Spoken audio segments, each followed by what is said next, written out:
Hello and welcome to ClapperCast. I'm your host as always, Carson Timar, and today, man, do we have a treat today because myself and the good old Nicolò Grasso are once again diving into the maestro's work because we have a brand new Luca Guadagnino film to discuss.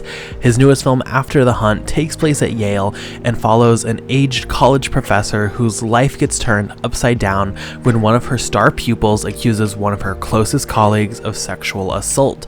She is put in the middle as both sides look for her support while she battles her own personal demons and history. The film is undeniably controversial at this point. There is a lot of people who are not connecting to the message, and being one of our favorite filmmakers, it maybe is not so much of a shock that both myself and Nick really do love the film. We see a lot here that apparently a lot of people are not seeing, and today we're excited to deep dive into why we found this to be just a thrilling film and a really, really great feature. Just a warning that this quickly breaks down into a spoiler-filled review. We do have some initial thoughts, but then very quickly, again, we get into spoilers. So if you've not seen the movie, it's highly, highly recommended you go see this for yourself and then come back and check out this podcast, as we have a really, in my opinion, great conversation. It is always such a joy to discuss Luca Guadagnino with Nick, and I think today is a great addition to our already strong catalog of talking about really nearly every single one of his works. So without further ado, let's get to our review, our full review for Luca Guadagnino's After the Hunt. Okay, Nick, thank you so much for joining me today. It's basically like a national holiday for this podcast because this is our time this year that we get to come together and we get to worship at the house of Luca Guadagnino. At least I feel very confident, probably at this point, saying my favorite working filmmaker. It is kind of insane, and I think it's easy when you look at modern narratives and modern filmmakers and modern films to not want to be over dramatic about them compared to like the history of cinema and some of the greats we've seen, the legends we've seen.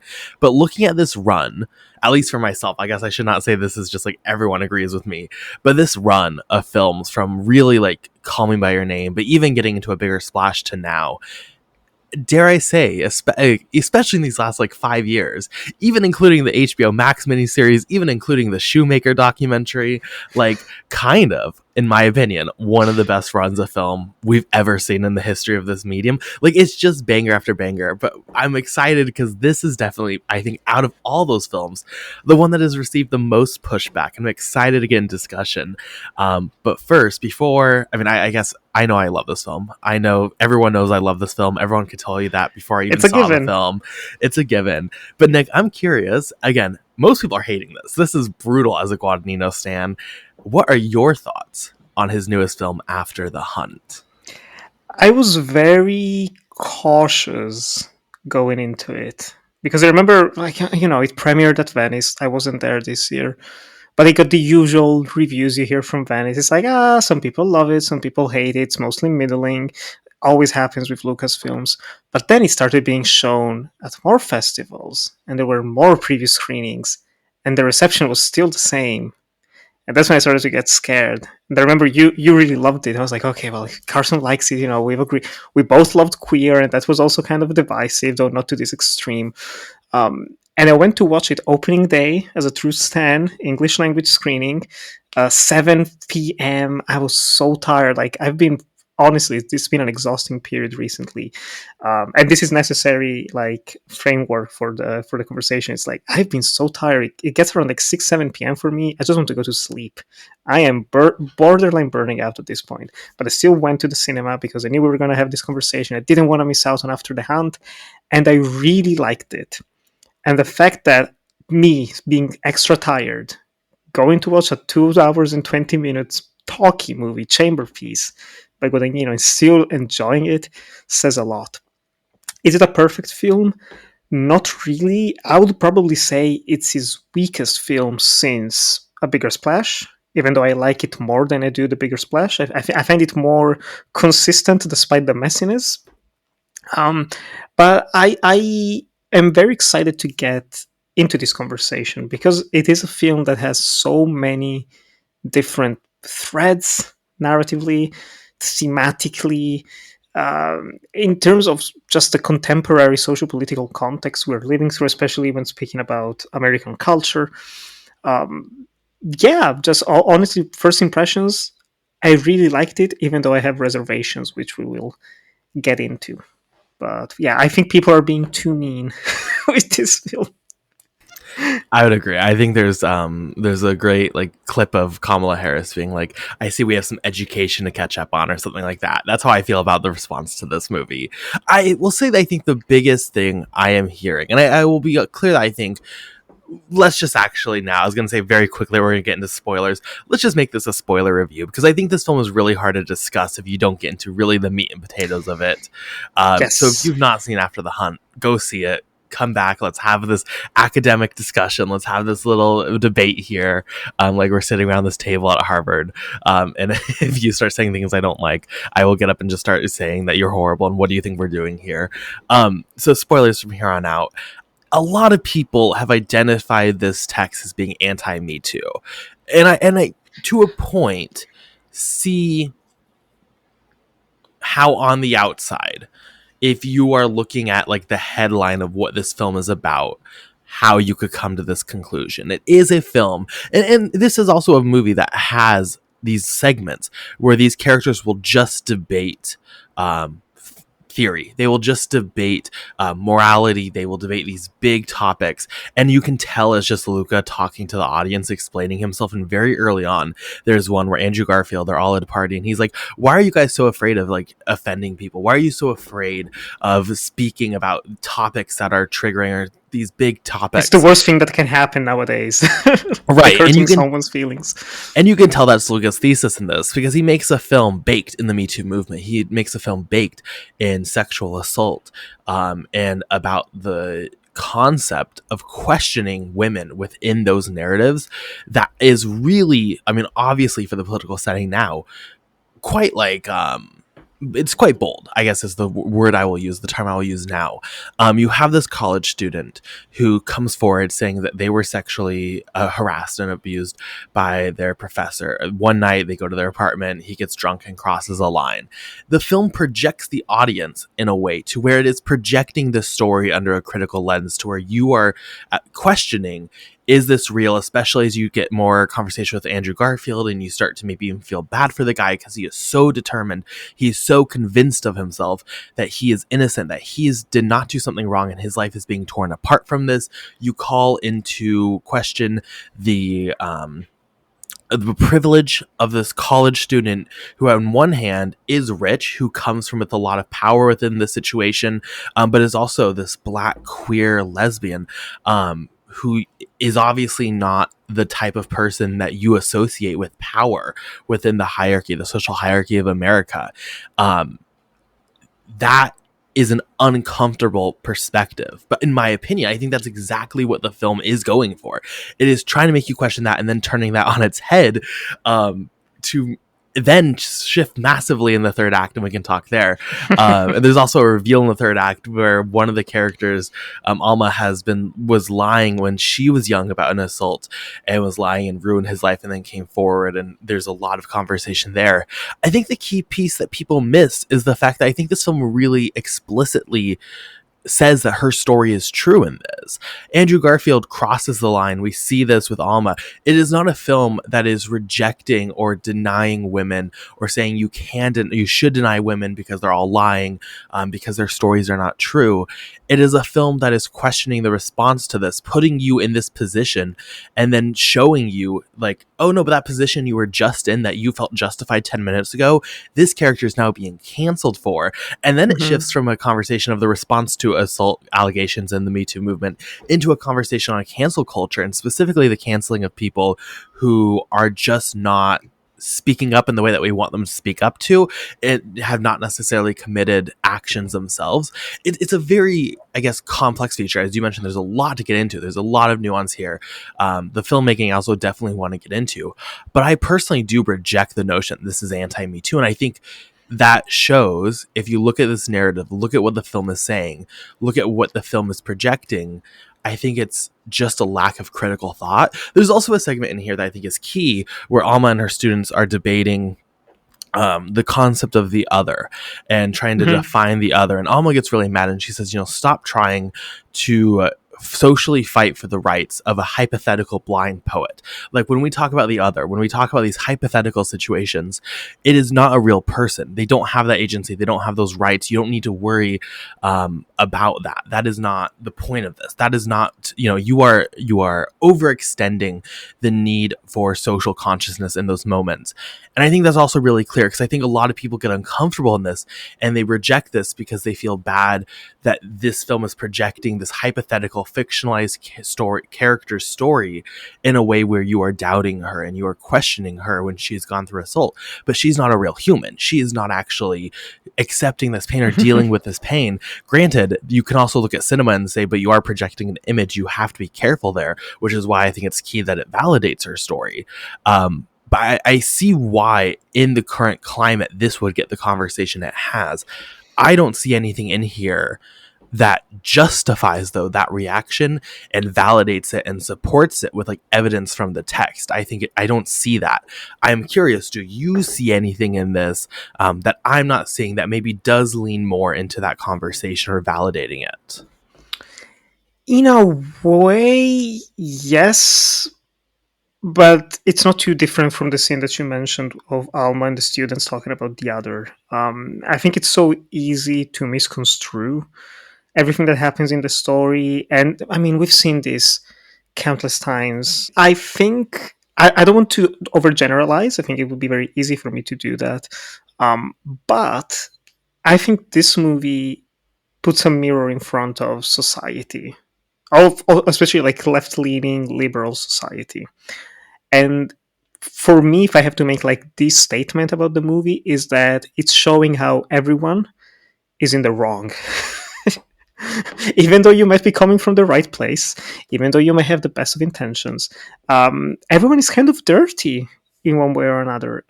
Everyone is posturing. Everyone is pretending to be someone they're not. Everyone is trying to present themselves as better than they really are because they have hidden agendas, they have second motives, they have, all the complicated histories that make up who a person really is. And again, like you mentioned, which is very important, we're still talking about fictional people. This is not a biopic. Like, these are not people that actually exist, as they were invented by Nora Garrett and brought to life by these actors. Nora Garrett, the screenwriter. And also, again, a woman who wrote this piece, which automatically goes against some overgeneralization of like the cis man talking about certain things. Like, well, but he's coming from, but she's the privileged blonde white woman. Okay. If you want to dismiss something, it's very easy to do that nowadays with everything. Anyway, there are moments in here where you could focus on every single character and totally see where they're coming from, totally understand who they are and what they do, they're doing. And you can also very easily criticize them. And I think pretty much no one comes out unscathed from this film. In a way that you have this wide cast of characters, and they all embody different archetypes of society, you could say. And it shows how easy it is to just be kind of fake in a way. I'm thinking, for instance, it's one of the parts that kind of hit me. It's the whole IUDB's character. I'm forgetting the name. Maggie. She has a trans, non-binary partner, and there's this whole thing where it's almost like posturing. Like, is it a sweet relationship? Yes, kind of. You see it in action. They are nice with each other, but she's still obsessed with her professor, and she's still obsessed with her job, and the partner keeps trying to push her to not do those things and be more resilient and stronger in the face of Alma, this professor who's abusing her in a way, verbally, psychologically. But also, it feels like it's some sort of facade that Maggie's building for herself to be, yes, performative queerness is a thing, whether we like it or not. And I think seeing that on screen, it made me think of like, I've been in a relationship with someone who's non-binary, and just like the constant where you feel like, I need to remind someone it's not she, it's they, or it's not he, it's they.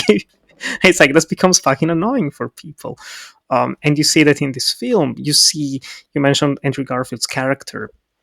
Everything that he does in here is very charming, is vibrant, energetic, and just an asshole from beginning to end, but a lovable asshole, but still an asshole, to the point where you start questioning why people like having him around. And then he just, he says the right thing, he does the touch, he lingers, he makes the joke that kind of makes him fun to have around. He's very clever, he knows what he's talking about, so he can defend himself in a way that some of the younger students, for instance, you mentioned in the opening scene, there's one of the younger students who gets absolutely crushed trying to defend his white cis at men perspective and upbringing. So it's all those elements that make you love and hate all those characters. And what I found to be really clever is that even though it could easily be described as exposition because it's just people talking, I wouldn't say this is a movie that's filled with exposition. I would say actually all of the characterizations are slowly added and the backstories are naturally and organically implemented in the script in a way where you yourself start changing allegiances. And it gets to that point towards the end. And I think it's important, as you mentioned as well, to separate the ending from the rest of the movie, because I think this reaches a peak that is great. And then with the final, I want to say 3 scenes or something, I'm like, shit. You were going somewhere. That's when it gets into like talking too much, showing too much. We're talking spoilers. Like for instance, I didn't feel like we needed the whole scene with Andrew Garfield in the house. I think it's very well put together. I think it's a very important scene, but it goes into the territory that you mentioned of like showing like, oh yeah, he did it with Maggie. Like this is exactly how he behaved. He doesn't take no for an answer instantly. He forces himself on people, and there's a bit too much explaining. That's when the exposition actually comes into play. But again, like, and none of this actually ruins the movie for me. But I think that's kind of like to bring it back to the initial question you asked. Yes, I do understand why it's been very uncomfortable for people. It's a movie that wants to be confrontational and is very blunt, doesn't give you easy answers for the most part, and that's uncomfortable. And if it's showing something that you don't really want to accept about yourself, it's easier to attack the movie and keep defending your position instead of trying to look inward and maybe change, maybe grow. No, that's fascinating about the scene with Andrew Garfield in the house. You're not the first person I've talked to say that they do not need that scene or like that scene. And I feel just so completely different, because if that was not there, if they did not validate the story, I mean, imagine the conversations. Imagine if that Io could be lying. That's like, I don't know. I think if it was a certain type of audience who we felt so morally strong about, but especially right now, I think in politics, like, I'm okay with this movie going a little bit on the other side of things, just to really explicit and be a little bit more blunt and like, no, this did happen. She is innocent there. But I will say, on a rewatch, especially what you were saying about every character just being like, it is interesting because it's not that every character is messy, but every character outside of Andrew Garfield is like innocent and valid in a way in how they react to the situation. It's just that, like, if you're innocent and reacting to this, you're going to hurt others. Like, there's no way around it when you don't know what's happening. There's a question in here about, like, should you do what is right or should you do what is correct? And Alma especially once you learn, and I didn't necessarily in the first watch love the reveal of what happened in the past, that she lied about this assault. There's also, again, this exposition scene where I didn't know if I needed it. There's already these clues and little hints throughout that you can pick up and get.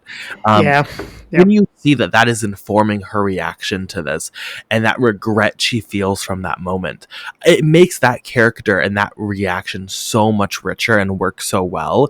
And like every single character, Io is feeling just broken, and on a rewatch you can just see that pain, and it's heartbreaking to see because she's telling the truth and all these people are questioning her. Again, you were also in that position, so that makes you feel a way about yourself, that makes you empathize with these people that you normally would detest and hate afterwards. Her partner is very much so pushing, like, this is on, like, you have probably all these girls or all these individuals who also face this assault. This is like not your responsibility. They're not like cruel in that way of putting that expectation, but they're very much so pushing, like, come out about this, talk about this, your bravery is going to inspire others, and putting that pressure, which definitely weighs on Io, but that's not perfect when in of itself. And then in the face of this horrific act and this horrific situation, it questions their protest at the same time and questions, why are you focusing on Alma? Why are you focusing on Yeah. these people? Like, is that really going to change? Because now you can empathize with Alma. But the fact is, if we didn't have this perspective from this film, we also would have been out there protesting against Alma. Like, that's the genius of this. And I think that's really the genius of when it switches to that conversation on cancel culture, because in this very specific way of innocence, Alma is ultimately innocent morally, should not be canceled for this, didn't abuse power or anything. You can then empathize and see cancel culture on that other side because you were there with her questioning things in a way that, like, you can't do in any other story, because there was like no assault, right? She did not assault anyone. You did not assault anyone watching the film on that perspective. It is this tack of ideas. Maybe it's the Taylor Swift stan in me, and it's been a long couple weeks on the internet of trying to cancel her for, like, if you arrange her pants in certain ways, you can get a swastika image, kind of. Like, it's crazy what's happening out there. Conversations being I'm glad I'm not online anymore, honestly. It's shocking. And no, I'm not either. But then all your friends some friends feel the need to text you every single thing where it's like, this lyric, if you read it in this way, is referencing white nationalism. It's crazy. Genuinely, it's like, someone get help and pills and people. Yes. But that look at cancel culture in this way, I think it's just, I genuinely think it's like brilliant. I think in a time where people want to say, like, One Battle After Another is the film of our generation, it's the film of the time, this movie for me reflects such a certain period of the time. There's also a great conversation in here about, like, what about other artists who are canceled, who abuse their power. Can you appreciate, what can you draw from those people? What can you appreciate about those people? You have the title credits that mirror Woody Allen. Another really big thing that people latched on, and they were like, oh my God, see, Luca loves Woody Allen. No, that's not what he's trying to say. I think definitely Luca's probably one of his messier films, for sure. This is not as clean as Challengers. It doesn't have the emotional guidance and just track of Queer, where Queer is messy and Queer is very longing. That is what defines the film. That is used in a very different way than this. It's definitely his messiest film, but I found it just to be thrilling. Also, like, the sound of the score and these little bursts of music, almost like you're in a haunted house at times as she's just walking around her home. It's not a lot of exposition. It doesn't feel like a movie where it's just like, oh my God, people talking in circles. Maybe it's because I really appreciate the academia setting and I appreciate academic conversations. Which I don't do say to be like, oh my God, see, I'm so smart. Like, it's just that type of conversation really fits my brain. And like, oh my God, the production design here of them just like walking around these old wooden buildings. I was like, oh my God, the sound design is so good. I could live in this world. I want to live in this world. I found this just to be thrilling. Like, I truly on the edge of my seat, just like, this was so engaging to me. And I think that when you engage with it, when you talk about it, you get so much in here to talk about and so much reward, and you can scratch and dig and find more. I think this is like exactly, in my opinion, what, like, so far, and I don't know if this film specifically I feel strongly enough to say it's gonna remain this, but it's easily my favorite film of the year so far. Like, I really think this is, like, again, Luca Guadagnino, and I just think probably his directing style and what he sees in a story matches what I like, so it's like fits perfectly. I think this is one of the most important films of the year, which again makes it, I think, one of the biggest tragedies of the year that people are not engaging with it, but alas. I would say I wouldn't say it's one of it isn't my best of the year list. I did put it there, like, no questions asked, as soon as I finished watching it. I would say it's not like top 10 for me, but it's definitely one of the best directed movies of the year, because goddamn, Carson.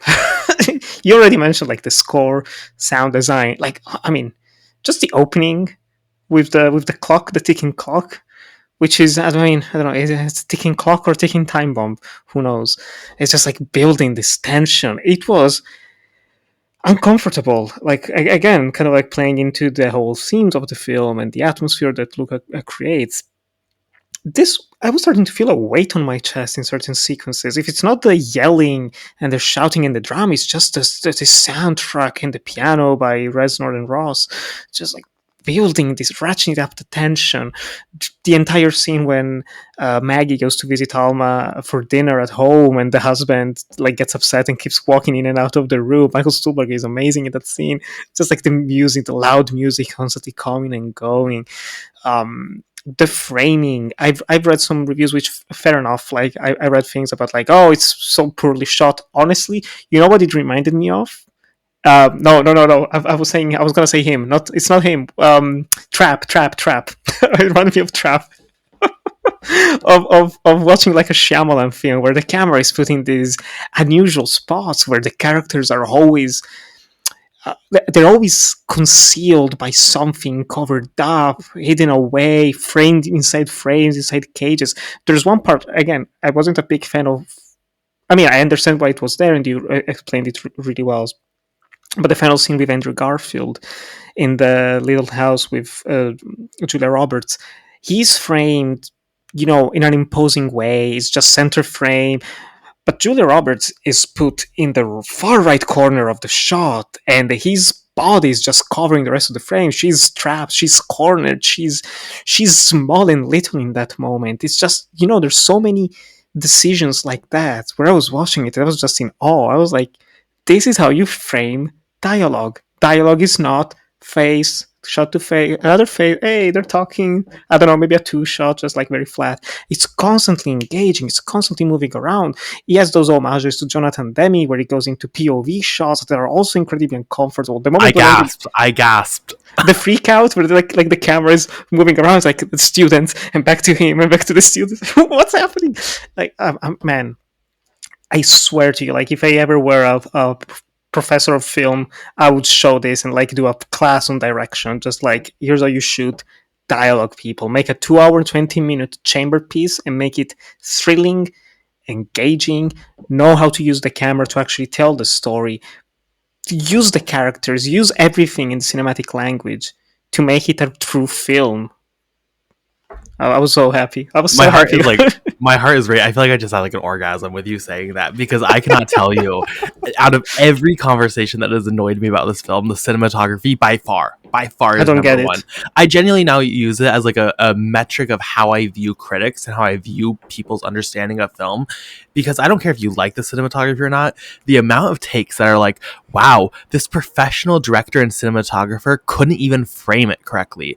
Wow, they couldn't even control the extras not to get in the way. Are you kidding? Are you that like stupid to where you think this is the shot in the bar was so good. No, it's so good. The extra just walks up in the middle of it, and in the party it is like framing them so they're just tiny parts of this screen, and there's all this space, and people are sitting here like professional critics, again, professionals, not just like random people who've never seen a movie, but people whose job, and they go to these festivals and they go to Cannes, and they're like, wow, I can't believe Luca. And again, this professional cinematographer who I believe has worked a lot with Spike Lee. It's a new collaboration with Luca, which I thought was Malika thrilling. I agree with you completely. Yes. The idea that this is not trying to say something or is not intentional, and how they disrupt this image and how they continually cloud the image, it's so obvious to me. And again, it's also so well done. When they're in this, Andrew shows up to our classroom and they're having this argument outside, and it switched those POVs. I literally gasped in the theater. I was like, this is unfucking believable. And this continues. Again, I think one thing about Luca that people are so underrated about Luca, and people love Luca, so I don't want to act like everyone hates him as a person or as a filmmaker, but every single film has such a good visual language and style. Queer had an incredible one. Challengers with that storm at night. Bones and All. I feel like no one talks about Bones and All anymore, but those nighttime scenes where it looks like they're on a soundstage, it's unbelievable. Yes. And this is just another one where it's like, it's truly like goosebumps. Like, it is some of the best filmmaking of the year. The score is fantastic. I also think we kind of glossed over the acting here is like genuinely masterclasses, I would say, from the entire cast. Julia Roberts, fantastic. Well, okay, we'll hear it. I think Andrew Garfield is delivering like one of the career best. I know who you're going to say, actually, and you know what? I'm not even going to mention her in my list. You're not wrong per se. It's just everyone else is so good that I can let her slide. Andrew Garfield is, I think, like, I don't know about career best, but he is delivering something here where it's like, oh, actually, he needs to be in every project. He needs to be in the awards conversation every single year. He is one of our Yes. finest working actors. Michael Stuhlbarg in like the most sweetest, but also kind of like devilish supporting role where he's just in love with this woman and he is supporting this woman and giving it her all. The scene where the story drops and he's just sitting there in the kitchen on his phone and he's just bewildered and he's like, oh my God, can you believe this? It is like, I genuinely think that's one of the best acting scenes of the, like, I think he is on a level where I get his characters always pushed to the background. That's a purpose. It's very small. I wouldn't give him like an award or something, but he's fantastic here. The cast is overall really, really incredible, except I will give you the bone and I'll let you talk about it. Io, I think is good. I don't have any issues per se, but she is not delivering what I would say is like the best performance of the year, as with most other people in the film. Yes, which is shocking to me, honestly, because I've really liked her in pretty much everything else I've seen. Whether it's like, it can be the more overtly comedic Bottoms, which she was very good in.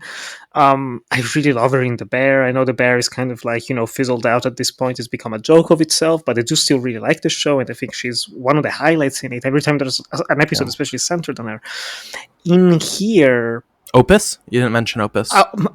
she's one of the best parts of Hopus, to be honest. I mean, she kind of say. I mean, John Malkovich saves any scene in that movie, honestly, from being utter trash. But she's fine in it. Like, she's in here.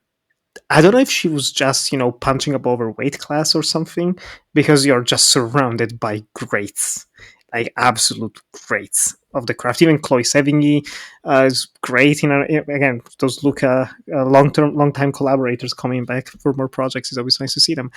Um, but there's just a couple of parts in here, especially where the line delivery, which is something I just don't usually think about. I'm not sitting there saying like, "Ooh, the way someone said a line felt wrong," but she has really weird line delivery occasionally, especially the whole scene when she confronts Julia Roberts, Alma, about the old flame from the past, like showing the clipping at the wharf. I was like, this is something weird here. Like, I don't know. Like, they're on two different levels in terms of acting performance, which is a shame. I don't want to say it's stunt casting, because I know she's getting more into movies after TV, and she's getting bigger and bigger, and I think it's great. I would love to see more of her written projects to be brought to the screen. I think she's a terrific writer, even a very good director. I like the episodes she's directed in The Bear, or one episode at least. Um, but here I was thinking, even like, who else could you have put in this film? Unless it was like an unknown, like we had with The Holdovers, right? It's like that kid was a no-name actor, first time I think even, and he was fantastic against Paul Giamatti for an entire movie. I was thinking some of the actors from Gen V, if you want to keep some of that. I mean, since you have to keep, of course, inherent into the plot, you have to keep that element of racial diversity and queerness. I was thinking the actors from Gen V are really good. Maybe they could have pulled it off. Probably someone else I can think of right now. Um, does she ruin the movie? No, I think she's good in the film, but as you mentioned, where the others are all pretty much giving legitimately great performances, bordering on awards worthy, she's just fine. She's just kind of there.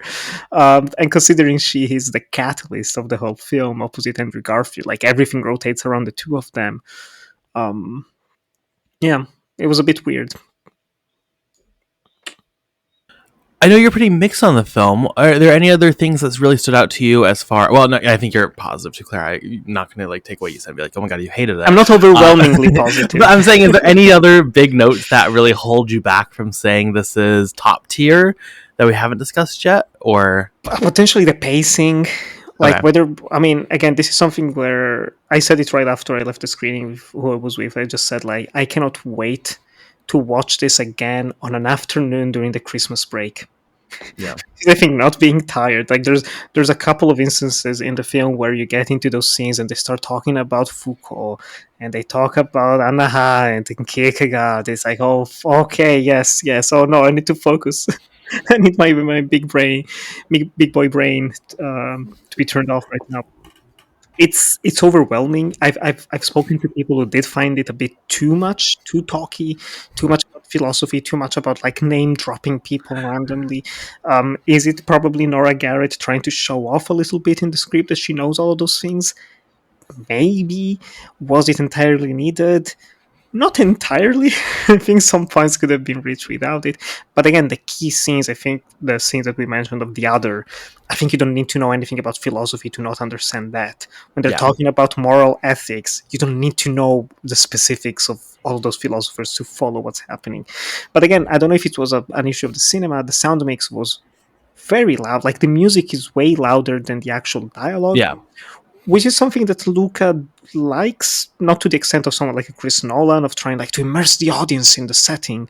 But there were a couple of parts where I did thank that I had Italian subtitles in the cinema. Mm. It's like, well, I can kind of read them, because it's really hard to focus on what they're saying in English. Yeah. Um, and honestly, there's just something odd with the ending of Yeah. the film, which I think we can get into. I don't know if you want to lead the conversation. I can continue. Yeah, I can go. I just first want to say, like, big for Cole fan, obviously. There you So go. that's good. Everyone read Herculean Barbin. It's a heartbreaking book.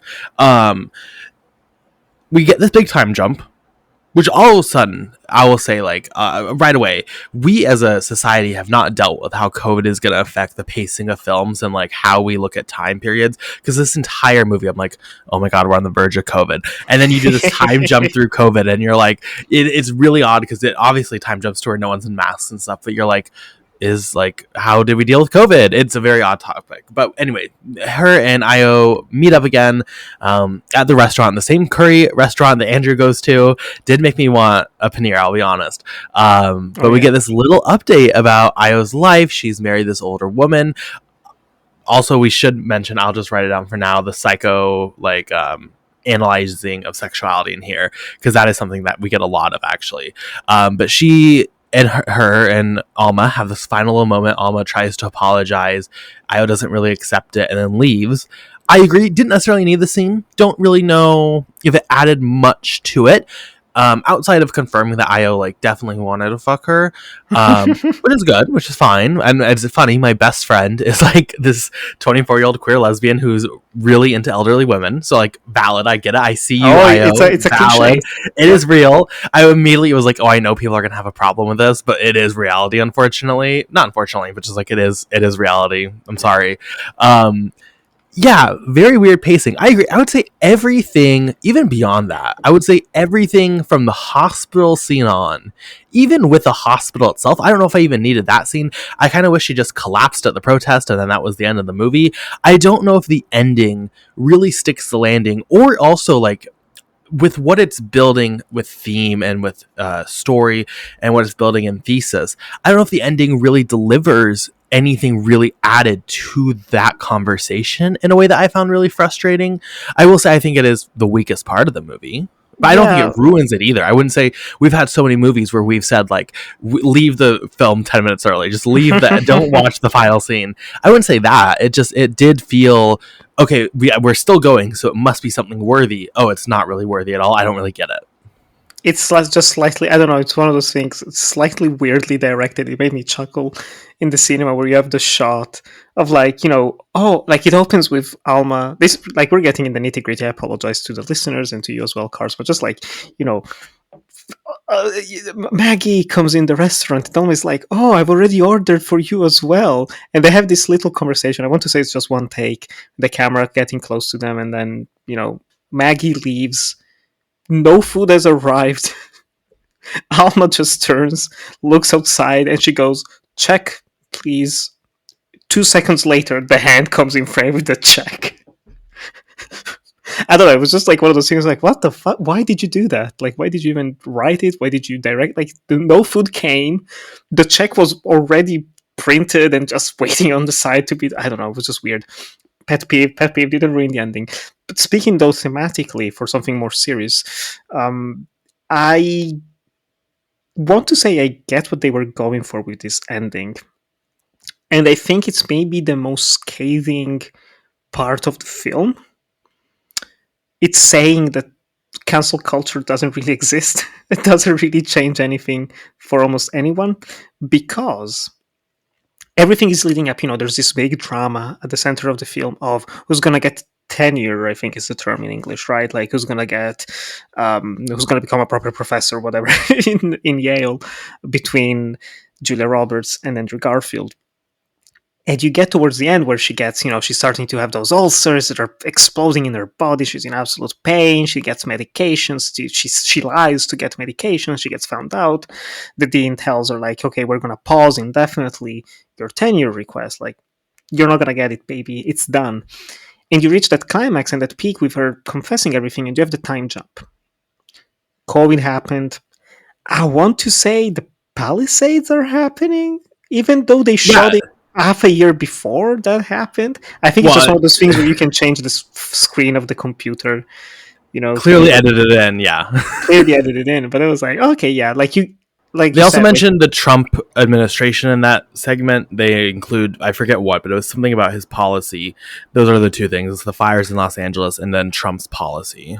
Yeah, which is, again, like it's snowing, so it makes sense. Like January, February at the latest. Well, January 2025. And it made me think. You mentioned it as well, like the passage of time with COVID. Like 5 years, objectively speaking, is not necessarily a long time. But if I'm thinking of everything that has happened, like in my life in 5 years, it kind of makes sense that all of this has happened in the lives of these characters. And that's the indictment that I find, is that, Alma becomes Dean. After all the drama, after everything, she almost lost her life. She was almost losing her job because of COVID, maybe because of just, something bigger that happens. That's something that Michael Stuhlbarg says. The character is like, there will be another thing. Like, give it a few weeks, give it some time. It's like something worse is going to happen. Something big is going to overshadow it. Yes, COVID happened. And not only that, of course, might be something else too. But nothing really changed. Like Andrew Garfield, who was ready to kill himself, he has become famous, rich with Democrats. What did they say? Something like that. Like the philosophical. I think he's lobbies now for the Democrats on, like, in the government. Yeah. So not necessarily like famous, but he has a. Again, sorry, I didn't. That was the wrong term. I'm sorry. Like, yeah, just in a position of power. He's still working. He's still active. Alma became dean. Yeah. Maggie ended up, finding a job and getting married. And it's like, what changed? Ultimately, nothing really changed. And I think that's something that we have seen, especially, talking about 5 years, like, if we're getting close to a decade since Me Too happened. 6 years since the second wave of people like Louis C.K. and whoever else got at the time canceled. Like, where are we now? They're alive and kicking, man. They're selling out stadiums. They're traveling to Riyadh Comedy Festival. And those things. Like, did anything truly happen? Like, what was the point of all of that drama? Nothing really. And that's, even though I think it's very clumsy the way they put those scenes together. That's the feeling that left me at the end of the movie. It was like, nothing really changed. Like, life went on in the same miserable yet successful way for all those characters. And Julia Roberts at the end is denied that, that forgiveness that she was seeking. In a way, she's denied that. And so even though she's become dean of Yale, she still feels like a loser in a loveless marriage to someone who doesn't really deserve her, in a way. It's brutal. See, I don't know if I agree with the brutalness of it, because while, yes, life moves on, I think a lot has changed to a point where, like, Andrew Garfield is still not a professor there. He's still not working with these young women and using that point of power. Yes, his life moved on, and maybe it's not the ending that we would like to see with someone who abuses power in that position, but like he is no longer working with literal children to where he can go to their apartments after class and take advantage of them. And I think there is also, though, this conversation about, if you are a woman in this situation, and this is like the number one conversation where people say, like, this story will haunt you forever. This will define your life. You don't want this act of violence, this horrible act of violence towards you, to define your life and have people hate you you and reach out with those mean comments and tear you down. I think it's nice in a way seeing that she tells her story, she comes out up against the professor, and she still has a life after. Like, it's not like this defined her or ruined her life. So I don't know if I felt like it was brutal. I did think the inclusion of like news happens and news rolls on and there's news stories every day was a little weird of a conversation to have, but I didn't hate it because I do think the film ultimately validates the idea of like it is important to come out about these conversations. At the Yes. same time, though, yes, life moves on and no one's going to talk about it eventually. It is also like this one weird point where it's like I wish this film almost waited 2 or 3 years to be made. Granted, to be a very different movie, and maybe let's do a squeakquel. Come on, because the Me Too movement and someone in Io's position coming out about their abuse in today's culture versus even 2019 is completely different. We have the rise of like, we don't care. Nowadays, literally you can be canceled for whatever. I mean, even you said it and you can get work, you can book stadiums, you can make films, you can go to film festivals, you can do whatever you want. No one cares. In fact, the White House will like support you and champion you. And you have a group of people, half the country in the United States, who will literally go out of their way to support you and to promote your work because you're someone who got canceled. Oh, you did a racist murder. Oh, we actually stan you now. That is actually we're gonna make you a celebrity because of that.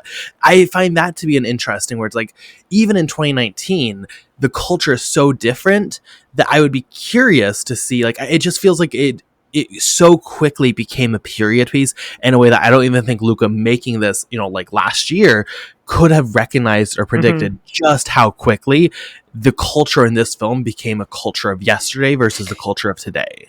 Yes, and I think it's also important to remember that like Luca Guadagnino is an Italian, and Italy, loves to defend canceled people. Okay. It's outside of like personal people. Like it's scary. It's scary. I go to the cinema. And it's like, oh, Italian trailer for an Italian film, and then James Franco just pops up randomly talking in English and being James Franco. And I was like, what's happening here? It's like, oh, he's gonna tour Italy, going to cinemas just to promote this Italian film because he's found a second home here. He just like lives in Rome. Kevin Spacey did the same thing. Woody Allen shot a film in Rome. So he look at what is, regardless of what people say. I've read some absolute nonsense of how these movies, like this film, Eddington, and I don't remember which other one, like they're they're showing that those directors are conservatives, right wingers. Well, It's like, they're right about Eddington, to be clear, but go I'm on. watching Eddington tomorrow. You haven't seen it? I've not seen it yet. Oh, you're gonna because love it. it's coming out in the cinema. I want to watch it on the big screen, my man. Oh no! Oh no! I'm excited. I'm excited. But like I listened to Guadagnino yesterday evening. He was on TV here in Italy promoting the film and just talking about politics, and he's far removed from the far right. He's also a queer man. Sometimes people think they forget that, but he can recognize what's right and what's wrong. And so yeah, I think there is a sensibility to those elements of just the culture we're living in where it's important to recognize it. I don't think this film would have benefited from, I don't know what, Andrew Garfield going full cachet at the end. Just like something just like slitting his throat. I don't know what people wanted. I don't know. It does feel like we're getting, and you mentioned this in the beginning, like it feels like we're getting more and more towards having to just say explicitly what a movie is about and where it's standing for it to be accepted and understood, and not in a way where it's just like, a film as a clear political stance. That's something that I feel with One Battle After Another. It's not like explicitly stating the message in the same way that other movies do, but it is very clear what it's trying to say. And it's a crowd pleaser, and it works brilliantly well, to be honest. But with this film, it's so, I think also because of the messiness, it's so easy for its message to be diluted, misconstrued, where I've read some people that I do really, really respect who I was like, I don't know what movie you watched, my man. I don't know. I don't know how you could even write some of those things. But at the same time, I do start to wonder then, and it's a conversation I feel like we've had in the past as well. Um, at what point is it just like people don't get it, and maybe it's just, maybe the film did something wrong in getting a certain message across? It's a slippery slope, but I do I feel think like this will it's get reevaluated over the no, I years. don't think it will. I You don't think don't? anyone cares about the film enough to reevaluate it. It's gonna I get think worse. we are not to be like dark, and I've already said this to you off air, but like I am genuinely, and maybe it's because I teach high school, so like I face AI and that shit every You're single seeing the day. future But like I firsthand. see the future firsthand. But like I genuinely am to the point where I am actually genuinely, this is me being fully genuine. I'm making the statement. I am concerned at people's ability to think. I think of social media. I think AI. I think mainly even actually social media way more than AI. I think like Letterbox. Let's talk about film. Genuinely, and I love Letterbox. I think that's genuinely causing people to lose the ability to critically think about film and critically think in general and social media at large. I genuinely think people, and I don't know if it's an unwillingness to engage with text like this, because in this text, Nick is talking to everyone about sensitive topics. Number two, there's so many words. There's so many words and references, Nick, that people don't understand. And I it don't know if focused. it's Oh no. I don't understand if it's because they don't want to engage with the text because you can post a funny one-liner, and also it's I mean, and this is something that for society has always engaged with, where you want to be part of the dominant group. So if everyone is saying it's bad, you want to also say it's bad so you fit in and get accepted in the dominant group. I don't know if it's I don't want to engage with this and critically think about it, or I don't know if it's I can't critically think about this. I don't know which one it is. But I think it's literally every single film at this point. It's one of the reasons when I deleted Twitter, I like never missed it because I don't want to talk to anyone on there. I think they're all like literally stupid people. I literally think the conversation about every single film is awful, and it goes both ways. It's not just movies that people hate that are really good. There are so many movies that are empty and bad and stupid, and we've talked about a lot of them on this podcast, that people just like it's just like dangling keys that they're like, oh my god, it's so good, it's so deep, wow, Mm-hmm. it's revolutionary, and it's like it's not, buddy. And then like critically think about the art that you are analyzing or engaging with, not to go after Oba one battle after another. I know you love one battle Oba. after another, but like Oba, that's what myself, Michael Fairbanks, and Paul Price talk I about this love it. movie I quite love it. often, and we just go by Oba. Um, like Peace and Love, I know you can fall into like it's talking about revolutionaries and it's so good, but like number one, it's not a good movie. Number two, Ouch. you're literally supporting like a guy who's fucking building like hotels in Israel. I don't think you can quite be like, we're gonna support the brand of this movie and support that this is like the woke movie of the year. Like Peace and Love, it's quite horrific actually when you look into multiple people involved in production. It's really frustrating, I think, to see just the complete lack of critical thought, and then everyone has to think exactly the same, so then no one is critically thinking on films. I don't know what about this one really got people, because even again, people I trust, who I like, who I think really do engage with film, even they turned against this one. But it's why, like, I don't know, I've just lost all interest in talking about film with anyone but the people on this podcast and people in my real life. It's miserable. It truly is miserable. I hate everyone. It sucks. It really sucks. There are a few points I would love to just quickly mention. Alma as a teacher, I think it's a fascinating perspective. Again, I work in education.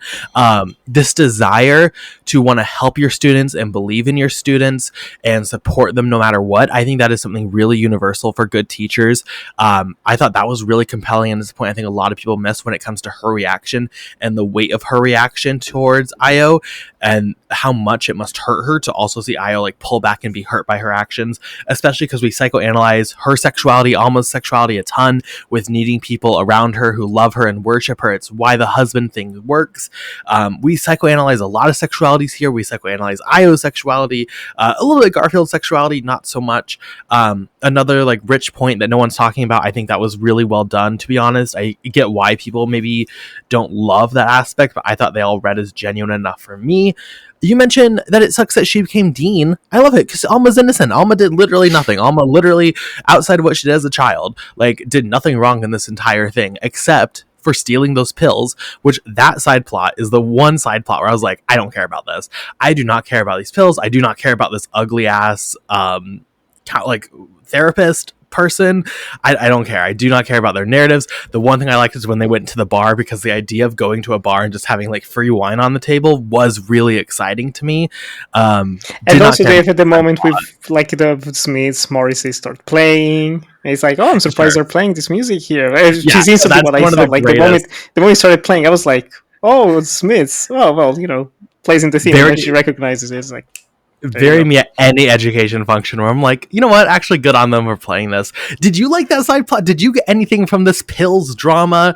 For me, it just felt like we needed something for Alma to like lose a little bit of standing on to knock her down a bit, and they were just like, well, I guess she can steal some pills. Yeah, to move the plot forward kind of works in a way, but I liked it more thematically with her character in the sense of like she has this. It's not an illness. Like I don't even know how you would recognize all. Like this, she has this infection inside of her that's slowly eating away and causing pain, and she's hiding it, which plays into like how people put on facades and self medication and all that. And yeah, like it has to burst, and she has to go to the hospital to finally come open and come clean to what really happened in the past. Like it's something that's just been building over time. I really like that aspect, but yeah, I was slightly confused at first as why we were following. I was like, I mean, I like Chloe Sevigny, I like seeing her. I think she's good, but I was like, okay, why are we doing this? And she's looking in the purse, like, what is she looking for in the purse? Then you get it. So I don't know if it's something that maybe works better on a rewatch. Judging by your statement, probably not really. it's Yeah, I'm not a also just so highlight. It's not bothered. a highlight of the film. I'm also just so bothered by her wig in this. Like, it just really like there's something about her hair and makeup in this that bothers me, like on a And very like red visceral level. contact lenses as well. I think I Yeah, read on her profile. I was like, what the? yeah. Okay, interesting. With respect, I just that side plot does nothing for me. And then finally, I will say I happen to watch these two films initially very close together. This my number one film of the year combined with my number two film of the year, Sorry Baby, two fascinating films to put into conversation with each other, both looking at this abuse that happens in college and then how in that film you travel through the next few years or years of her life and you see how it affects her. I think that perspective added to this just shows those two sides of the coin and really builds like this rich text on pain and trauma and how that experience can be that I think is like again needed. I think as a culture we have now it's very similar to what we did with school shootings, to be honest, and the murdering of children, where it's now just like a conversation where it's like, yeah, that happens. Like, yeah, women get raped. Yeah, Me Too happens. We really cared at first, but like we talk about it, but then we don't actually follow through with anything to fix it or protect it. And not to say Yeah, we've and done nothing. posturing in a way. Harvey Weinstein's in jail, rotting, thank God. But I do think that those two films together really they each individually bring something brilliant out of each other, and the fact that they both came out this year I do think is worthy to talk about. I think is worthy for people to go see both. And if you've not seen Sorry Baby, go see Sorry Baby. I have If not you've seen not Sorry seen After Baby. the Hunt, you haven't seen Sorry Baby? It's not come out here, so it's in my list of like catching up during the holidays. Beyond valid. I would recommend you watch it. I didn't know what it was about. I thought it was like genuinely because I don't follow again anyone now. I don't care about the reactions at festivals or anything except for you, and you didn't see Sorry Baby at whatever festivals you go to. So I outside of Sundance, I thought this was like a fun like college comedy film, and then you play and it's like this horrible trauma, and I'm like, oh, not the vibe I thought, but it's so good. But yeah, so I guess I would highly recommend Sorry Baby. See, happy we had this conversation. Nick, are there any other big parts of After the Hunt that you would like to discuss today? Not really. I think we've had a very deep, almost complete conversation about the film. I have not really much else to add, except I mentioned it before. I do really want to rewatch it. Which to the shock of the people I was with, I was like, I really could rewatch it, just like to get sucked into it. I might even watch it in the cinema in the next weeks. I have a busy week ahead of me, but then I'm taking a break. Might just pop in a kino if they're showing it somewhere in Berlin still, because I think there is a lot to chew on, and even like honestly, I'm gonna put on my shallow hat right now. Like, even if I was like, I don't care about the themes and stuff, just like it looks good, it made me feel things viscerally, the soundtrack is great, the musical choices are fantastic, it's just really well put together. Like, this is directing 101. This is how you direct a film, which makes me a bit disappointed by some of the reactions. But I want to be more positive and more hopeful than you. I do think this is a movie that people will come around on. I think we're gonna, once we get past, all of this current political climate, I want to say in like 5 to 10 years, people will be like, you know what? After the Hunt was actually tackling. No, actually, something is gonna happen. Something major is gonna happen, socially or politically, with like someone famous, and people will start saying, "Oh my God, it's just like After the Hunt. Oh, it was so ahead of its time. Like how could have predicted this?" And then people are gonna come around on it. Like it happens. Sometimes I just look at it and think this is absolute nonsense. It happens every day online. So yeah, I think that's gonna happen with After the Hunt. People can come back to this episode to see Nick Stradamus here. I think it's a weird statement to make considering the content of After the Hunt. So please don't take this out of context. But like I could see this movie for me becoming like almost a comfort movie just because like I think the setting is so well made and I think it's so like enthralling as a setting I can that see like that. I could totally see on a rainy day if I'm just getting some work done and I just want something in the background. Like I just think Mm, the taps of the shoes on these floors as they're throwing around thesis, like there's something about that again for me I could see this being like I just replay this over and over again. I'm happy I got to go. I would recommend you see it again. Anyone, I think once you understand these characters and their stories, it does add richness to it. I'm happy we did this podcast because it really did push me. I mean, I probably would have anyway, but it pushed me to go see this again in the theaters, and I do think it's worth it. Yeah, the filmmaking is fantastic. Again, I think that is where my bitterness and just my like, it's over, it's dead, cinema is dead. If we cannot recognize the filmmaking in After the Hunt, because thinking about it, I literally am like breathless. It's incredible. So I think that's going to do it for our review of Luca Guadagnino's After the Hunt. Obviously, if you are with us and you have not seen it yet, don't know what you're doing here, but we both recommend you go to the theater to see it. And yes. even if you've seen it before, I would recommend you go see it again. Also, just get those box office numbers up, everyone. Go and Number one film in list. Italy, baby. Oh, woo! Not here at all. But you know what? Go Italy. It's also funny because Italians like hate Luca, so but they're always come Oh, around. it's scary. I want to say Day. there's like a €1,000 difference between After the Hunt and the Black Phone 2 at the box office. Like when I was looking at the numbers, I was like, people are watching the Black Phone 2? Couldn't tell you. Could not tell you. Sure. That's a bad director, but we don't need to get into that now. With that said, let's go to our question of the week, because as I mentioned, I love Andrew Garfield in this movie. I think he is like infectious. I think he's currently, just saying this blindly, not thinking about it, I didn't look at the list, at least one of my favorite supporting actors of the year that I would love to see get some attention. Nick, I would love to hear from you. What is your favorite, though, from his entire filmography? What's your favorite Andrew Garfield film, or performance, rather? I really love, and I've always been open, I really love Silence. I think it's an excellent film, one of my favorites from Scorsese, and Andrew Garfield is just something else in it. The physicality, the way he just like goes through mud and dirt, and this crisis of faith, the way he's challenging it and fighting it. I think it's just an excellent film. You did an adaptation episode on that, right? And I did an adaptation episode, yes, from the early days of the podcast, but people should absolutely listen to that conversation. It was great. But I will also tie it with The Social Network, because I remember I watched that film in 2010, 2011, whenever it came out on DVD. And the movie finished, and the first thing I thought was, that guy was amazing. I was spellbound, in love with him and his performance, the character he was playing, the only one with a moral backbone in that entire film, outside of Rooney Mara. I was like, he's great. And to this day, it's been 15 years almost, I want to say. I still think sometimes about, I've not seen it since. Mind you, I've not rewatched Social Network since 2011 probably, and I still think about his performance, the way he lashes out at Jesse Eisenberg towards the end, and everything about that. Great, absolutely great. So every time I see Andrew Garfield, it can be Tick Tick Boom, it can be, what was it, Ripple in Time, what the hell was it? I came out earlier this year, can't remember. Yes, Andrew Garfield, always great. Are you good? Oh yeah. Oh, did I freeze? It froze for like 5 seconds. I was like, oh no, but then I think we're good. It recorded on your end, so good.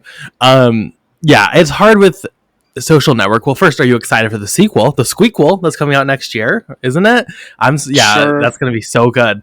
Terrifying thought. Another film that like is also a comfort film because it's directed just so well. It's hard to argue against that choice when he does have like arguably the best monologue in the history of film. Like that is iconic. I can quote it. It's incredible, and the "fuck you" flip flops, legendary. I will say, yeah, I mean, I guess my two choices. It's hard to argue against either The Social Network or After the Hunt. They're both just so fantastic. I also really love him in Under the Silver Lake. That is a movie that I think is really underrated. I have been circling, like doing a ClapperCast on that one day. We'll get there one day. It's been on the schedule. Similar actually to the actual movie. I don't know if anyone remembers. That movie got delayed for like 2 years. And they kept being like, this December. And then it'd be like, no, actually it's in April. Actually, no, it's that November. Like they just kept pushing it. Very similar to our ClapperCast on it. He's really good in Tick, Tick, Boom. Yes. Yeah, it really, I think, again, underrated actor. He's fine as Spider-Man. I don't really care about him in Spider-Man, but Axel Ridge as well. Yeah, you know what? That's so true. Mel Gibson. Yep. That was like it wasn't his breakout, but I think that was another big wave of support for him.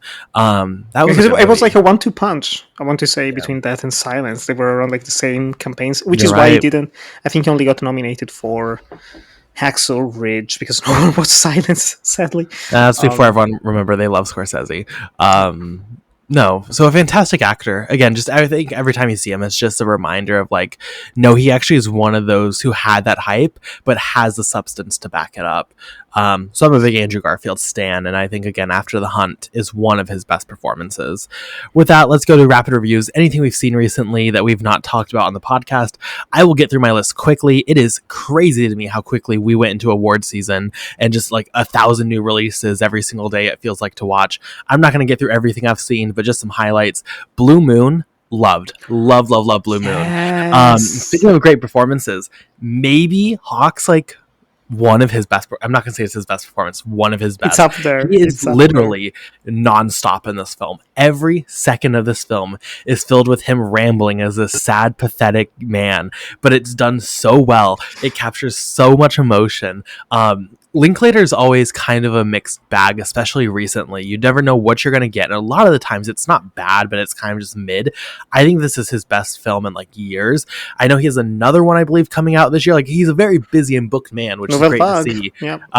Yeah, but on Netflix. So I doubt that's going to be the same hit as this for me. But I did think Blue Moon was like exceptional.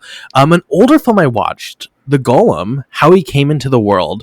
I am so happy I watched for Hooktober. I just have to mention this. I'm not going to mention a lot of older films. I was blown away. Number one, as a Frankenstein stan, so much DNA here that influenced the history of horror, because without this, you don't get Frankenstein. We're doing a Frankenstein episode on Anatomy of an Adaptation, and I'm just happy I watched this. I think that it adds to the conversation. Also, though, like, how wild 1920 to be the third film in a trilogy, the first ever trilogy of cinema, the first prequel probably in the history of feature films.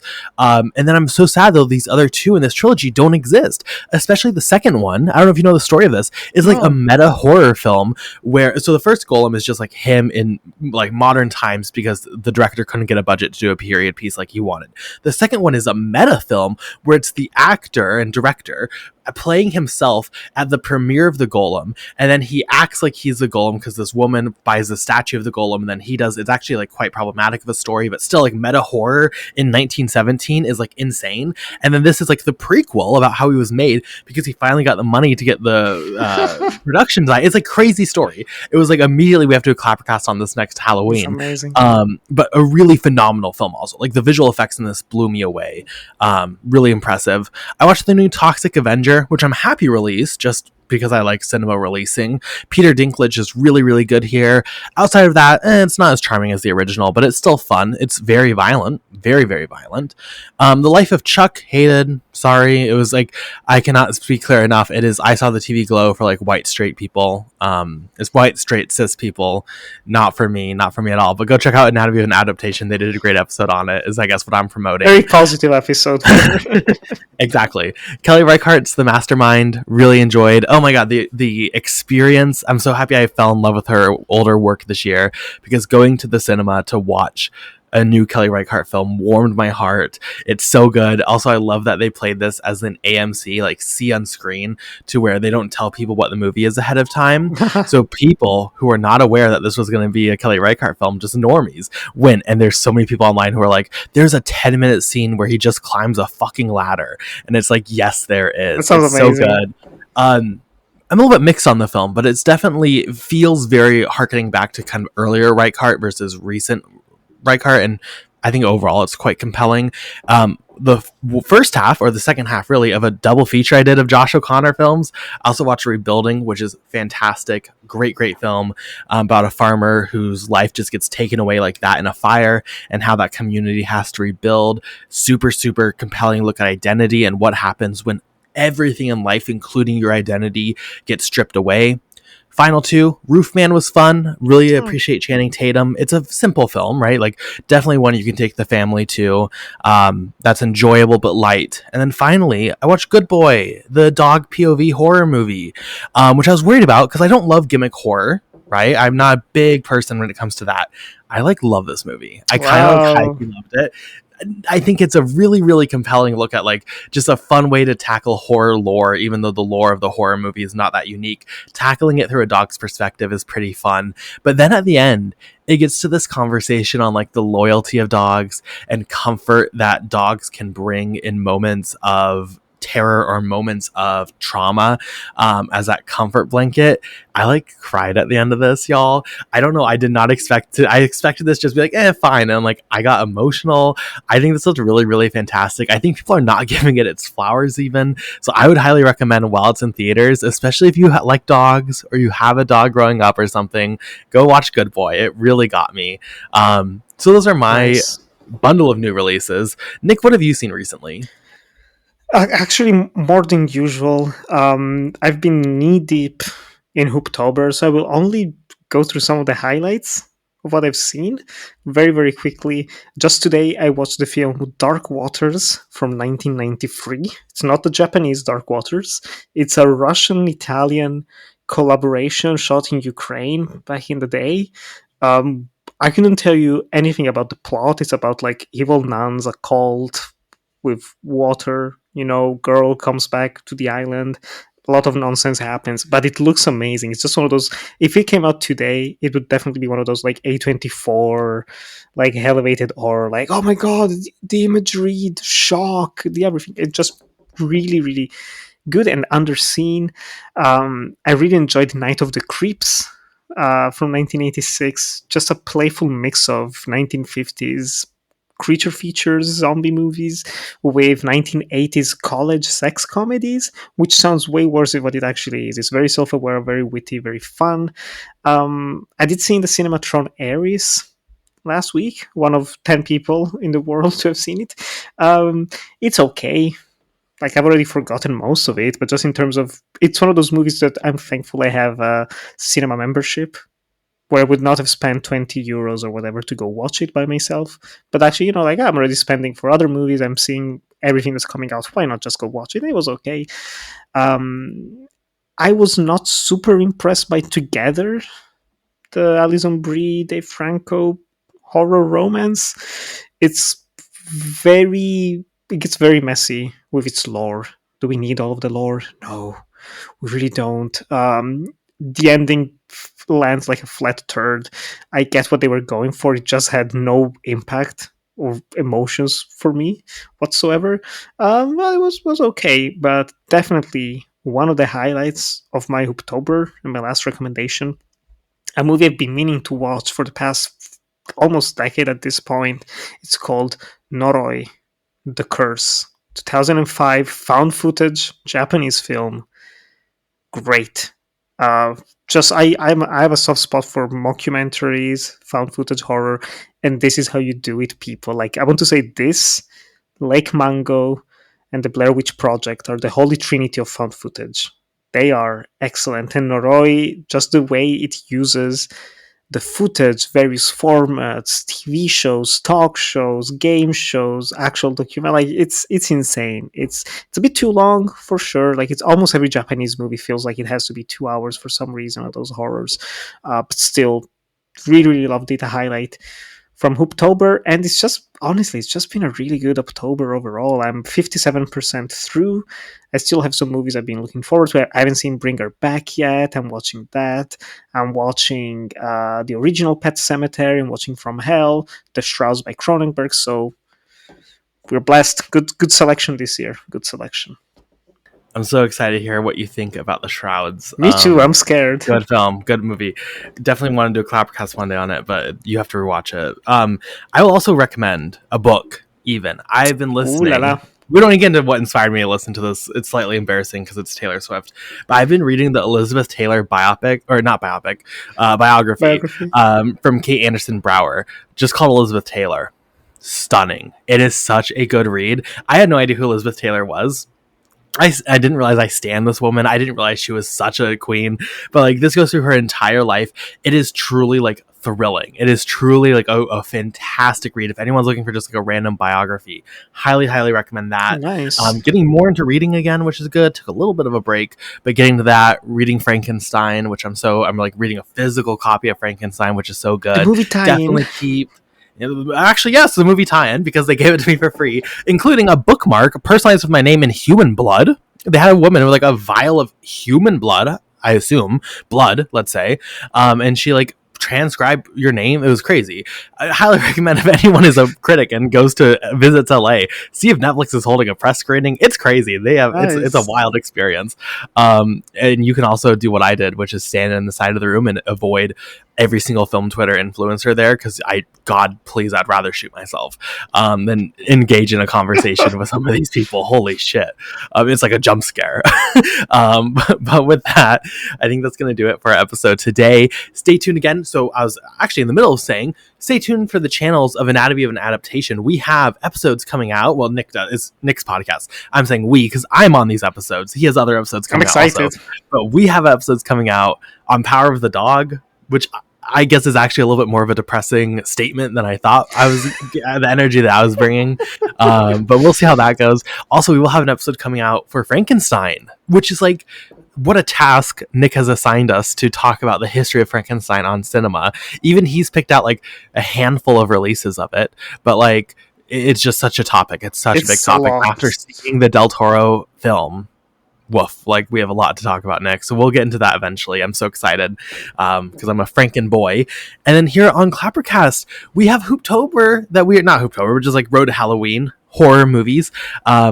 We've already released several episodes, but Jack and I on Patreon are going to have a Todd Browning double feature talking about two of his films, the director of Dracula, kind of one of the last voices with these Universal monsters to really break down and get it into his filmography. So very excited about that. And then on Halloween, our Halloween episode, we are reviewing Nightmare on Elm Street 2, Freddy's Revenge, which might sound like a weird choice if you've never seen it or if you are not aware of the context of it, but socially a very explicitly queer film, talking about that mixed in with mainstream horror of that era. Going to be a great conversation. So please keep an ear open for those. Nick, thank you again so much for joining us here on the podcast. Where can we find your work online? You can find my films on YouTube and Vimeo at Enjoy the Movies, or you can just follow me on Letterboxd and Instagram at NikkiGrind97, where I post my reviews, my updates on what I'm doing in life. And yeah, you can also listen to Anatomy of an Adaptation, as Carson has said, also on Instagram at Anatomy of Adaptation Pod. If you like books and film adaptations, that's the place to be. We also need to get video game adaptations in. Now that I've seen Until Dawn, I need to play that movie and we can do an adaptation or something. I'm going to do it. I've already done The Last of Us episodes, and I want to do like Silent Hill. There's a new Silent Hill movie coming out. I want to do the Resident Evils. Like, I'm down for gaming episodes. So if you're up for it... Let's see if I play it. I don't really play a lot of video games, but it was very funny. I watched that with Paul, and Paul is like a very big fan of the games, I guess. And every 2 minutes, I was like, "Wait, what is this in the game? I don't get it." And him trying to explain the entire like what that is compared to the movie. Fascinating stuff. You can find me on I don't really post anywhere, but technically Blue Sky and Letterbox, just Carson Timar. Letterbox is where if you really want to keep up with all my opinions during Hooptober and during award season. So much to talk about, so much to watch. I'm already tired, but it's just great cinemas. So who can complain? Thank you so much for listening and supporting us here on the podcast. Goodbye.